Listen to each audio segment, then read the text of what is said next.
So, on to my next stop on my Cambodia trip, where I finally arrive at Phnom Penh, the capital of Cambodia, which actually has been the capital city multiple times, but most recently since 1865, with now a population of 2.4 million people, which is by far the biggest and most populated city in Cambodia.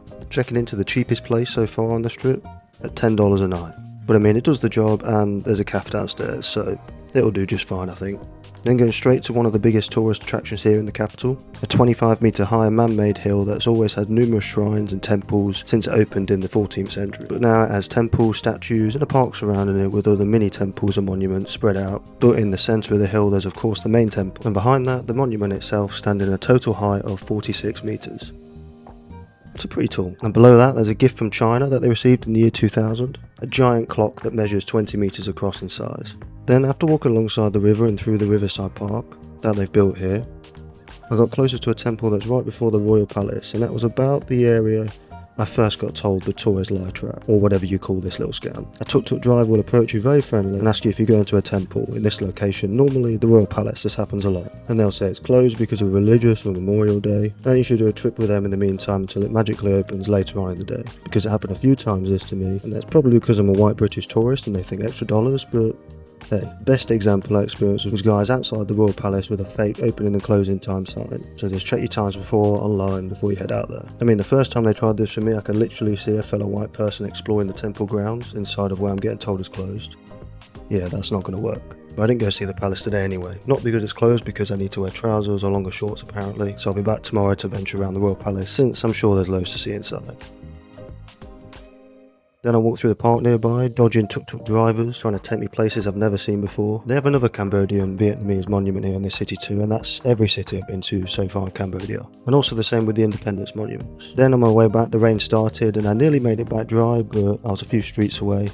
And once the rain starts here in rainy season, it doesn't always stop. So that's day one done. Then walking to a new gym here, testing the final price of gyms around Cambodia. This time $2 for a day pass, making it the most expensive by double in price amongst all the cities I've been to so far, and it's probably because it's the most populated city in Cambodia, to be fair.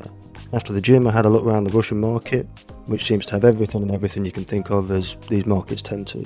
Then it was time to head back to the Royal Palace, ignoring all lying tuk-tuk drivers, since they swarm you as soon as you get here. And the grounds here is pretty big. I mean, as you can see, there's a few things to do.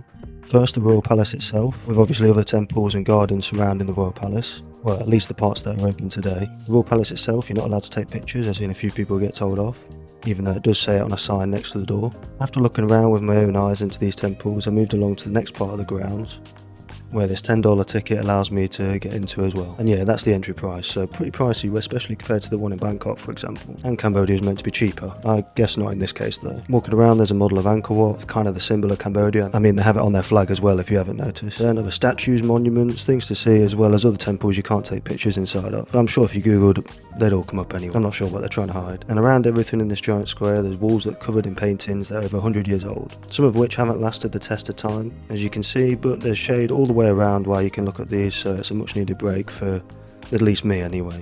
And finally, I thought there'd be more to do, but I think I've done mostly everything I wanted to do while I'm here, so maybe I'll explore the streets some more, but first I'll walk back through the same park I walked through yesterday, because there's another temple nearby I'll go and have a look at. And considering it's the capital, there's not too much to do. I mean, the tourist stuff I want to do anyway.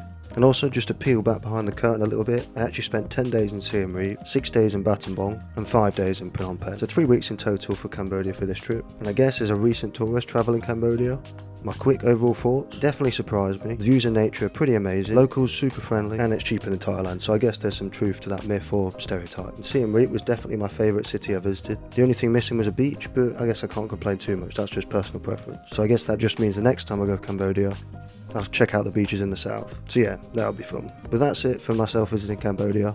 Back to the normal videos. If you enjoyed, make sure to leave a like, and I'll see you guys in the next one.